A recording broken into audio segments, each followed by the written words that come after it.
మెట్ట ప్రాంతాల్లో పండించే చిరుధాన్యపు పంటల్లో జొన్న ప్రధానమైనది.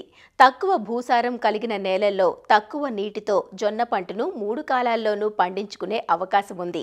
పెరిగిన వినియోగంతో జొన్నను ఆహారంగానే కాకుండా పలు రకాల ఉప ఉత్పత్తుల తయారీల్లోనూ ఉపయోగిస్తూ రైతులు మేలైన ఆదాయాన్ని ఆర్జిస్తున్నారు. ప్రజల్లో ఆరోగ్యంపై పెరిగిన అవగాహనతో జొన్నల వాడకం మరింత పెరిగిందనే చెప్పాలి. ఖరీఫ్, రబీ, వేసవి కాలాల్లోనే కాకుండా జొన్నను మాఘీ జొన్నగా కర్నూలు, నంద్యాల, మహబూబ్ నగర్, నాగర్ కర్నూల్ మరికొన్ని ప్రాంతాల్లో రైతులు సాగు చేస్తారు. మాఘీ జొన్నను సెప్టెంబర్ మాసంలో విత్తుకుంటారు. మరి మాఘీ జొన్న సాగులో మేలైన దిగుబడులకు పాటించాల్సిన యాజమాన్య పద్ధతులేవో చూద్దామా?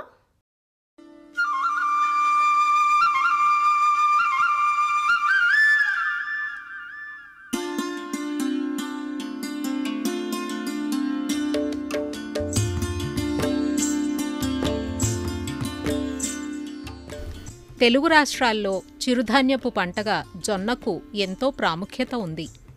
ఆహార ధాన్యంగానే కాక పంట తీసుకున్నాక పశువులకు మేతగా జొన్న చొప్ప ఉపయోగపడుతుంది. జొన్న సాగుకు నల్లరేగడి నేలలు చాలా అనుకూలం. మాఘీ పంటను తెలంగాణలోని ఉమ్మడి ఖమ్మం, నల్గొండ, వరంగల్ జిల్లాల్లో, ఆంధ్రప్రదేశ్లోని కర్నూలు, కడప జిల్లాల్లో సాగు చేస్తారు.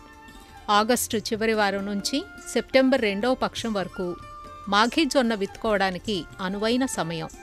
మాఘీ జొన్న సాగుకు అనువైన రకాలేవంటే కిన్నెర, పాలెం పచ్చజొన్న 1, పాలమూరు జొన్న. వీటిలో కిన్నెర అనే రకం మధిర ప్రాంతీయ వ్యవసాయ పరిశోధనా స్థానం నుంచి విడుదలైన రకం.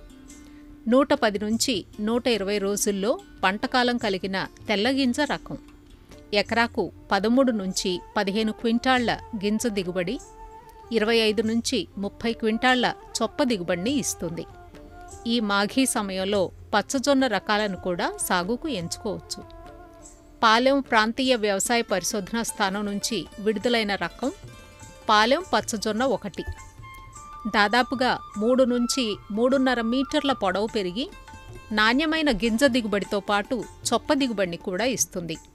95 నుంచి 105 రోజుల పంటకాలం కలిగి ఉంటుంది. కాబట్టి తరువాత సీజన్లో రబీలో వేసుకోవడానికి కూడా అవకాశం ఉంటుంది.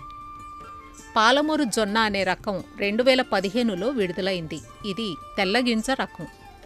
ఎకరాకు 13 నుంచి 15 క్వింటాళ్ల గింజ దిగుబడిని, 35 క్వింటాళ్ల చొప్ప దిగుబడిని ఇస్తుంది. గింజ బూజు తెగుళ్లను తట్టుకుంటుంది. 1 ఎకరానికి దాదాపుగా 3 నుంచి 3.5 కిలోల విత్తనం అవసరమవుతుంది. తప్పనిసరిగా విత్తే ముందు విత్తన శుద్ధి చేసుకోవాలి. ఇందుకోసం కిలో విత్తనానికి 3 గ్రాముల థయోమిథాక్సోమ్ లేదా 7 మిల్లీలీటర్ల ఇమిడాక్లోప్రిడ్ ఎఫ్ఎస్ అనే మందును విత్తనానికి పట్టించి విత్తుకున్నట్లయితే మొదటి 30 రోజుల వరకు పైరును చీడపీడల బారి నుంచి కాపాడుకోవచ్చు.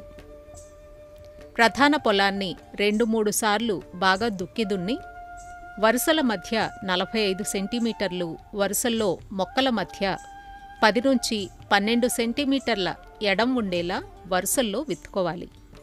విత్తే సమయంలో భూమిలో తగినంత తేమ ఉండేలా చూసుకోవాలి. లేదంటే ఒక నీటి తడిని పెట్టుకుని విత్తిన 48 గంటల్లోపు ఎకరాకు 600 గ్రాముల అట్రజిన్ అనే కలుపు మందును 200 లీటర్ల నీటికి కలిపి నేలపై పిచికారీ చేసుకోవాలి. పోషక యాజమాన్యంలో భాగంగా ఆఖరి దుక్కిలో ఎకరాకు 30 కిలోల యూరియా, 20 కిలోల డిఏపి, 15 కిలోల మ్యూరేట్ ఆఫ్ పొటాష్ ఎరువులను వేసుకోవాలి. పైరు మోకాలెత్తు దశలో 20 నుంచి 25 కిలోల యూరియాను పైపాటుగా వేసుకుంటే పంట ఏపుగా ఎదుగుతుంది. జొన్నను ఆశించే చీడల్లో మొవ్వు చంపు ఈగ ప్రధానమైంది. మొదటి నెల రోజుల వరకు మొవ్వు చంపు ఈగ బెడద ఉంటుంది. పురుగు ఆశించిన మొవ్వు ఎండిపోయి చనిపోతుంది. మొవ్వును లాగినప్పుడు సులభంగా వచ్చి కుళ్ళిన వాసన వస్తుంది.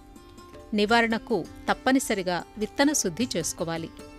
కార్బోఫిరాన్ 3G గుళికలను ఎకరాకు 4 కిలోల చొప్పున విత్తే సమయంలో చాళలో వేసుకున్నట్లయితే పైరును మొవ్వు చంపు ఈగ బారి నుంచి రక్షించుకోవచ్చు. మాఘీ కాలంలో సాగు చేస్తున్నాం కాబట్టి అక్టోబర్, నవంబర్ మాసాల్లో కురిసే వర్షాలకు గింజబూజు తెగులు ఆశించే అవకాశం ఉంటుంది. పూత మరియు గింజ గట్టిపడే సమయంలో ఆశిస్తే నష్టం అధికంగా ఉంటుంది. గింజలపై పెరిగే శిలీంధ్రాన్ని బట్టి గులాబీ లేదా నల్లని బూజు పెరుగుదలను గమనించవచ్చు. గింజ క్రింది భాగంలో నల్లని చార ఏర్పడినప్పుడే కంకులను కోసుకోవాలి. గింజ బూజు తెగులు నివారణకు లీటర్ నీటికి 1 మిల్లీలీటరు ప్రొపికోనజోల్ కలిపి గింజ ఏర్పడే సమయం, గింజ గట్టిపడే సమయాల్లో పిచికారీ చేసుకోవాలి. పంట కోతను ఆలస్యం చేయకూడదు. పంట కోత సమయాల్లోనూ జాగ్రత్తగా ఉండాలి. ఎందుకంటే తేమ ఎక్కువగా ఉంటే గింజలు నల్లగా మారి నొక్కుపడినట్లుగా మారిపోతాయి. కాబట్టి గింజల్లో తేమ 10 నుంచి 12% ఉన్నప్పుడు మాత్రమే పంటను కోసి తగినంత తేమ శాతం వచ్చే వరకు ఆరబెట్టి నిల్వ చేసుకున్నట్లయితే నాణ్యమైన ఉత్పత్తులను పొందవచ్చు.